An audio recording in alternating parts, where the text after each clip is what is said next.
Hello everyone, most welcome to my video lecture. Book snapshots, lesson second, title The Address. The Addresses का मतलब है पता. इसमें मुख्य कैरेक्टर्स हैं मिसेस एस और मिसेस एस का डाटा, मिसेस एस की बेटी मिसेस डोरलिंग और लास्ट है मिसेस डोरलिंग्स डाटा, मिसेस डोरलिंग की पुत्री. रिटन बाय मार्गा विनको. मार्गा विनको जो कि वास्तव में मिसेस एस की डाटा है, जो स्वयं इसके राइटर है. आइए इस पाठ का हल्का से संक्षिप्त स्टोरी आप लोग के समझने की दृष्टि से जो सुटेबल हो वो मैं आपके बीच रखने जा रहा हूँ. This short story is poignant account of a daughter who goes in search of her mother's belongings after the war in Holland. यह कहानी एक मार्मिक कहानी है. poignant मतलब मार्मिक, जिसमें एक लड़की अपने माँ के बिलोंगिंग्स मतलब सामान को युद्ध के बाद हॉलैंड में देखने के लिए जाती है.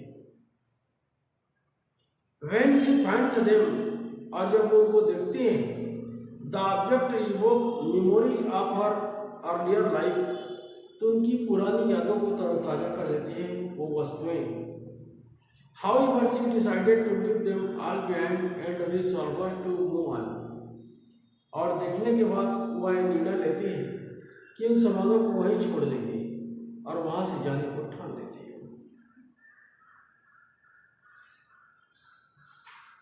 हॉलैंड नामक देश में युद्ध हो रहा था और युद्ध के बीच मिसेस एस का फैमिली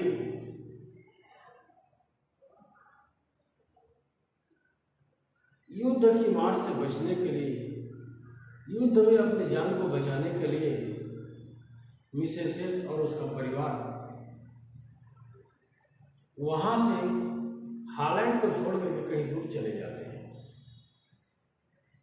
एक समय के पश्चात युद्ध समाप्त होता है और आदमी सुख की सांस लेने लगता है और निर्भय होकर जीने लगता है.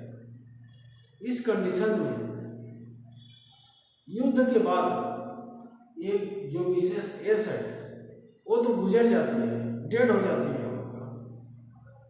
उसके बाद उसकी जो पुत्री है मिसेस एस का डॉटर, जो कि स्वयं राइटर है मार्गा मिनको, अपनी माँ के युद्ध के पहले के जो सामान था जिसको हॉलैंड में छोड़ करके आए थे,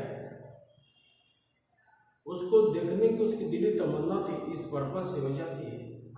फिर क्या होता है आइए देखते हैं.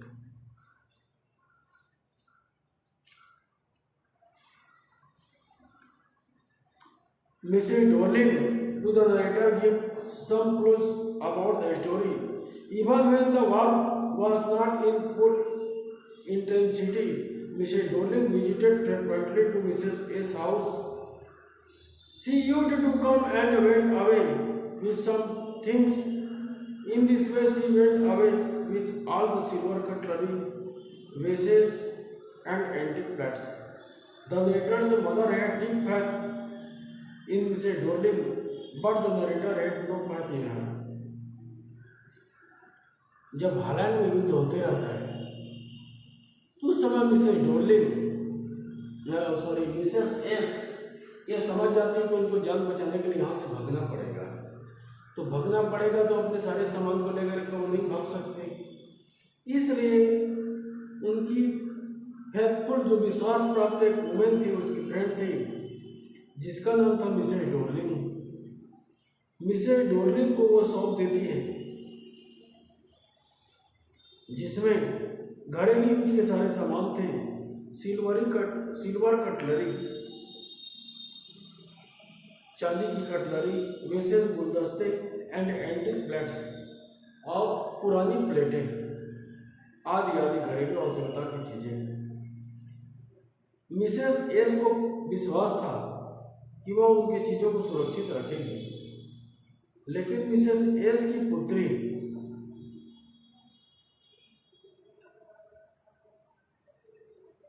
को मिसेस डोर्लिंग पर जरा सा भी यकीन नहीं था।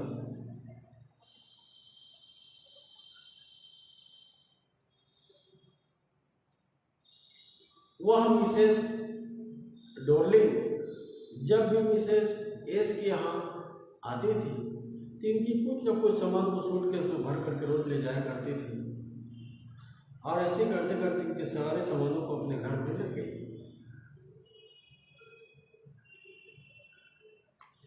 अब ये लोग जान बचाकर वहां से दूसरी जगह शिफ्ट हो गए।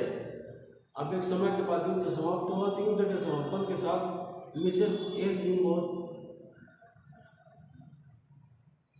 एस की भी मतलब मौत हो गया, वो डेड हो गई। उसके कुछ समय के पश्चात मिसेस एस की पुत्री को इच्छा हुआ कि वो अपने माँ के बिलोंगिंग्स मतलब सामानों को देखने के लिए हॉलैंड जाए।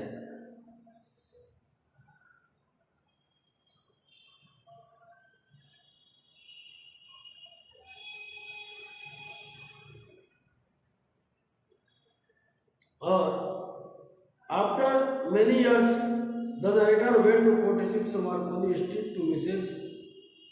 Dorling's house। और इस प्रकार राइटर अनेक वर्षों के बाद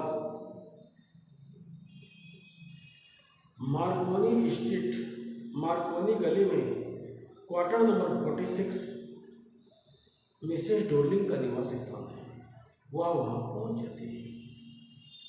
She went there in search of her mother's belongings। वह वहां अपने माता के सामानों को खोजने के लिए जाती है। She rings the bell। और वह जाकर मिसेस डोर्लिंग के दरवाजे में बेल को बजाती है। Darling came out। Mrs Darling निकलती है। She was amazed to see the young lady in front of her। तो वह इस युवती को देखकर एकदम आश्चर्य में पड़ जाती है।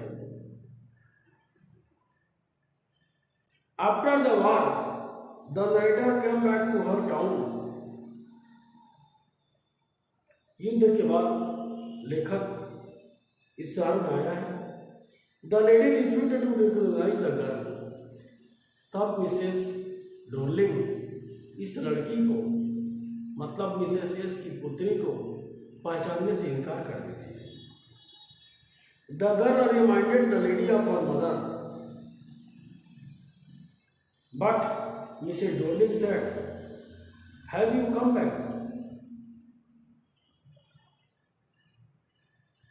इस औरत के बारे में इसकी माँ ने उनको बताया था, लेकिन मिसेस डोर्लिंग आज इनको पहचान नहीं पाती है और कहती है, "Have you come back?" तो तुम वापिस आ गए। Obviously, Mrs. Dorling was not expecting that Mrs. S or her daughter would come back। क्योंकि मिसेस डोर्लिंग को यह यकीन नहीं था कि युद्ध के पश्चात वो माँ बेटी या उसका परिवार या फिर कभी वापिस आ सकते हैं। She did not tell her to come inside। और उसने उसको अपने घर के अंदर प्रवेश करने की अनुमति नहीं दी। Her behavior was very rude and unfriendly। उसका जो व्यवहार था मिसेस डोर्लिंग की असभ्य व्यवहार था, अमित्रवत व्यवहार था। She told her to come at another time। और उसने कहा कि फिर कभी आना, अभी हमारे पास टाइम नहीं। इसके पश्चात राइटर मतलब मिसेस एस से डाटा वापिस आ जाती है, लेकिन वो दूसरी बार फिर जाती है। तो जब वो सेकेंड टाइम जाती है तो उसकी पुत्री घर में रहती है।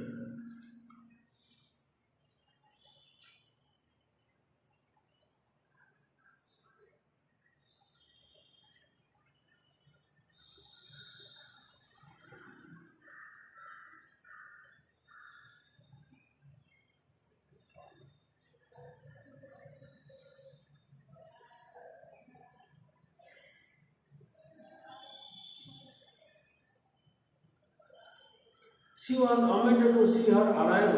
She told her to come at another time. But in the second visit, the narrator saw that Mrs. Dorling was not there in the home.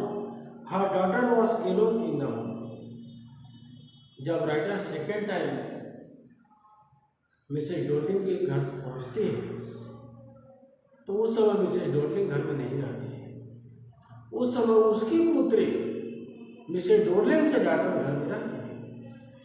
वह उनको अंदर बैठाती हैं, चाय पिलाती हैं और उनके थ्रू वह घर के अपने पुराने सारे संबंधों को देख लेती है। और देख लेने के बाद the natters are everything there और अपने सारे संबंधों को लेखिका देख लेती है। All the silver cutlery antique plates and big vases were there. वहाँ पे सभी चांदी के कटलरी, पुरानी प्लेट्स और बड़े बड़े गुलदस्ते पड़े हुए थे। But they were useless now, परंतु आज उनकी कोई उपयोगिता नहीं है। The true owner was no more in the world और उसके वास्तविक जो मालिक है, मतलब मिसेस एस, जो कि इसका वास्तविक मालिक है, आज इस दुनिया में नहीं है। And moreover the things had now lost their values और आज उन सामानों का भी मार्केट में कोई वैल्यू नहीं है। In strange surrounds that to appear strange to her and moreover the things had now lost their values in strange surrounds that to appear strange to her. Now the writer resolved never to come here again. She wanted to forget the address which was no use to her now. इस प्रकार वो जो सारी चीज़ें हैं जो कोई useful के नहीं हैं, उनको सब तरफ घूम करके देखती हैं और वो अपने जो अच्छे रूपों उनको राइटर ने अपने घरों में देखा था, आज उनके यहाँ उन चीज़ों को बदहाल में रखा गया है। इसलिए राइटर का मन उठ जाता है और वो रिसॉल्वर संकल्प लेती है कि वो इस एड्रेस में फिर कभी दोबारा नहीं आएगी और ये चीज़ उनके लिए कोई उपयोगी भी नहीं है और इसके वास्तविक मालिक भी इस दुनिया में नहीं है। इसलिए इनको लेकर के जाना उचित नहीं है और जब कुछ आना नहीं है तो उसका इस एड्रेस को मार्कोनी स्ट्रीट रूम नंबर 46 को भूल जाना ही बेहतर है। She wanted to forget the address which was no use to her now. अब इस पता का उनके जीवन में कोई उपयोग नहीं है और नहीं वो आना चाहती है। इस प्रकार मिसेस एस की पुत्री मिसेस डोर्लिंग के हाउस से अपने सामानों को देख करके वो रिटर्न हो जाती है। इस प्रकार युद्ध के पहले परिवार एंड पोस्ट वार और युद्ध के बाद की स्थिति और पुरानी चीज़ों और उसकी कंडीशन और अपने और दूसरे के हाथ में जाने के कंडीशन का वर्णन इस छोटी सी स्टोरी के थ्रू किया गया है, जिसमें राइटर की अपनी पुरानी चीज़ों को देखने की एक ललक रहती है, लेकिन उसको सही हालात में ना पकड़ के उनकी देखने की जिज्ञासा ही समाप्त हो जाती है और इस प्रकार वो उस एड्रेस को भूल करके उन चीज़ों को भूल करके पुनः अपने घर वापस आ जाती है। इस प्रकार टाइटल द एड्रेस इस पता का वो भूल जाना चाहती है। बस इतनी छोटी सी स्टोरी है, कोई स्पेशल पार्ट नहीं है जो कि इंटरेस्टिंग हो या रोचक हो या मज़ेदार हो, इस टाइप का ये पार्ट नहीं है। इसलिए इसकी शॉर्ट स्टोरी मैंने आप लोगों के बीच रखी है। 3-4 आंसर क्वेश्चन उसको 2 बार पढ़ लेंगे तो याद हो जाएगा और उस स्टोरी के बेस पर उसको आप क्रिएट कर सकते हैं। Okay, thank you very much, see you again.